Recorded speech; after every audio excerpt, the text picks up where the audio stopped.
After being made fun of, Barron Trump leaves the gathering. What he does next changes everything. Where are you watching from? Please let us know in the comments. Also, remember to like, share, and subscribe for more motivational stories, or please reach 1,000 subscribers. On December 13, 2024, the Washington Gala, a gathering of prominent politicians and celebrities, turned into a nightmare for Barron Trump, who was only 18 years old at the time. When a snide remark about his height and manner turned into outright mockery, Barron did something unexpected and left the country in shock.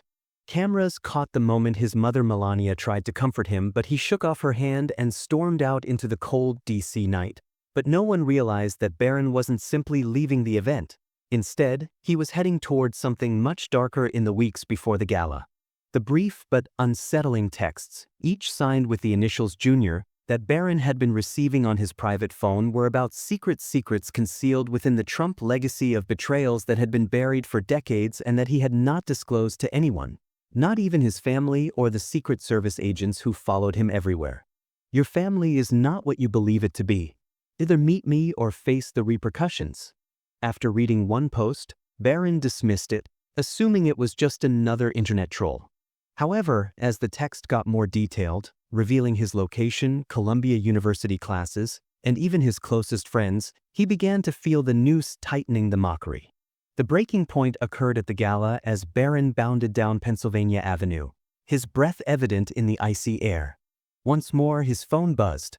I witnessed what they said, and even though his instincts told him to ignore it, I told him to meet me at 10th and F Street. A grizzled man in his late 50s with a southern accent who was hailing a cab looked at Barron in the rearview mirror and asked, "Are you sure about this, kid?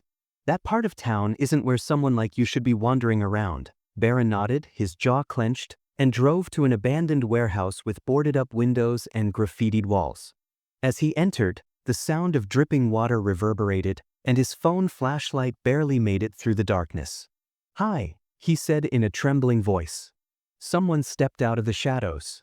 When you eventually made the decision to show there, you saw a man in his early 40s with piercing blue eyes and sharp features wearing a long trench coat. He also had a small envelope in his hand. "Who are you and what do you want from me?" the man asked. The stranger gave a slight smile and threw the envelope at Barron's feet, saying, "Open it, your world is about to change." Inside was a solitary, blurry black and white photo of a teenage Donald Trump shaking hands with a man.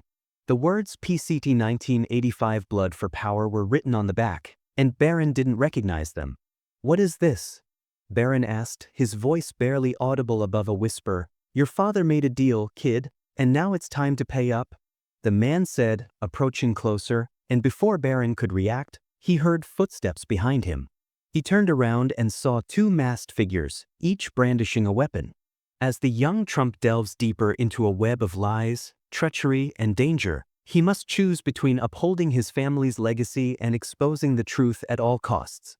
"Welcome to the real world, Barron," the man in the trench coat stated that the story doesn't end here. What Barron finds in that warehouse will reveal secrets that could upend the foundations of American power. The room became quiet. The man in the trench coat gestured for the masked figures to stand down. "Relax, kid. You're not the target yet." "What do you mean?" The words felt like poisoning everything he thought he knew about his family, and the only sound outside the warehouse was the faint hum of the wind. Barron's heart was racing as he tried to process the picture in his trembling hands. Barron groaned, his blue eyes softening for a minute as his voice broke and his composure was destroyed. "Who are you and what is this related to my father?"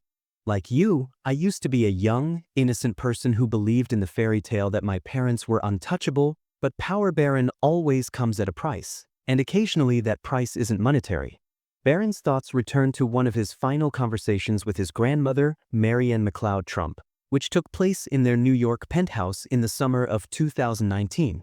She had taken his hand and whispered something he didn't understand at the time, sitting by her bedside. She said, "Barron, you're different from them." Her frail voice trembled. "Your heart is too pure, but one day you'll have to make a choice, and that choice will define who you are." He hadn't given it much thought, dismissing it as an elderly woman's ramblings, but now, standing in the dimly lit warehouse, her words came flooding back with haunting clarity. The man in the trench coat stepped closer, bringing out another envelope. If you want answers, you'll find them in here, but be warned, it's not just your father's sins you'll uncover, it's your entire bloodline. If you're reading this, it means I've failed to protect you. The truth I'm about to reveal will hurt, but it's the only way to free you from the chains of our family.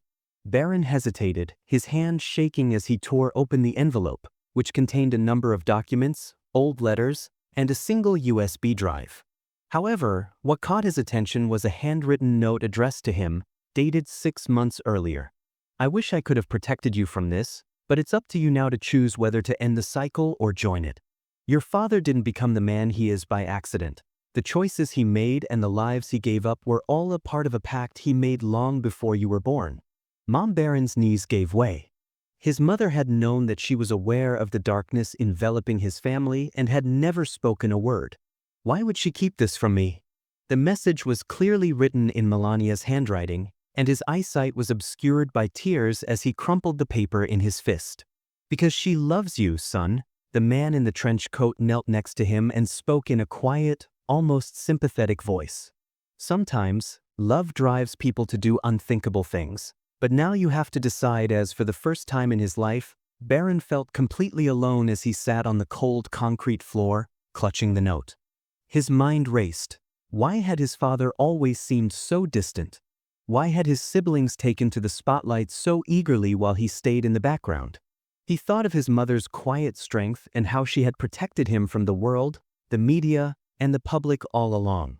I need to know everything, Barron said, his voice steady despite the tears streaming down his face. The man nodded. All right, but once you go down this road, there's no turning back. The truth doesn't just set you free, Barron, it destroys everything in its path. As dawn broke over Washington. With the USB drive and documents firmly in his coat, Barron left the warehouse. The weight of what he now carried was more than just information. It was a decision that would affect the rest of his life. Would he face his father and run the risk of upsetting his family, or would he conceal the truth and bear the burden alone? Even though Barron didn't yet have the answers, he was convinced that his innocence had been shattered and his heart had been broken. The youngest Trump knew that his life would never be the same as he stepped out into the chilly early light. The dawn was rising, but the light provided neither warmth nor comfort. As Barron strolled through the deserted streets of Washington, the USB drive in his pocket getting heavier with every step. After being tormented by the photo and the echoes of his mother's letter, he ended up at the Lincoln Memorial, a spot he had frequently visited as a youngster. He sat on the stairs and gazed at the enormous monument of Lincoln, a man who had battled for justice, equality, and peace. Am I capable of doing the same? He contemplated removing the USB drive.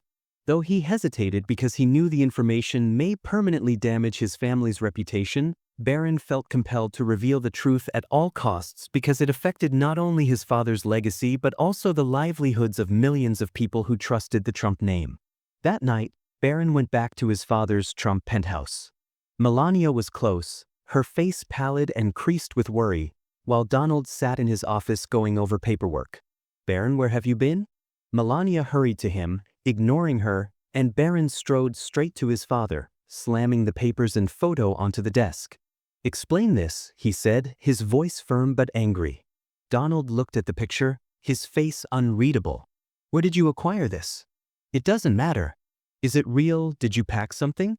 Melania attempted to step in. Please, Barron, you don't get it. Barron's voice broke. I deserve the truth. Donald reclined in his chair, his expression calculating and icy. After much hesitation, he finally acknowledged, I did what I had to do to build this empire to protect this family. You believe that having power like ours comes without sacrifice. Barron's knees felt weak, and he had anticipated arguments for denial. Anything other than this direct affirmation? What sort of father would sacrifice people for power? Melania went forward with tears streaming down her face. Barron, your father isn't the only one at fault. I knew I didn't stop it, but I believed I was shielding you. It's sad to see how you've lied to me my entire life. Barron, you don't understand what it's like to live in this world, to survive in it, she murmured quietly, reaching for him. We did what we felt was proper to keep you safe. No, Barron shook his head and said, you did it to keep your power. He stood silent for what seemed like an eternity while his mother wailed softly in the corner and his father observed him intently, his expression enigmatic. Eventually, Barron spoke in a firm but determined voice. "If you believe that I will remain silent, you are mistaken. I cannot and will not participate in this." Donald loomed over him, saying, "You destroy your own family." Barron met his father's unwavering gaze, saying, "Yes." Melania fell to her knees pleading with you, Barron, don't do this. You'll ruin everything we've built, and maybe it deserves to be ruined. After responding, Barron left the penthouse that evening with the USB drive still in his pocket. He had no plan or roadmap for what would happen next, just a strong desire to do what was right.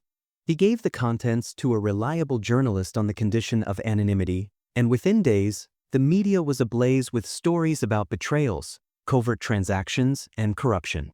For weeks, Barron retreated in a quiet town far from the bustle of Washington, where he felt alone, haunted by heartbreak and guilt, but also oddly free. One night, while sitting by the window of a small cabin, he received a message on his phone from his mother. "You may hate us, but we will always love you. Please come back, Mom."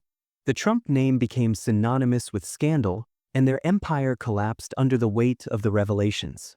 Barron Trump started a journey to define his own legacy, one based on truth no matter how painful, after he stared at the message with an aching heart and wanted to respond to forgive but couldn't yet because of the howling wind outside.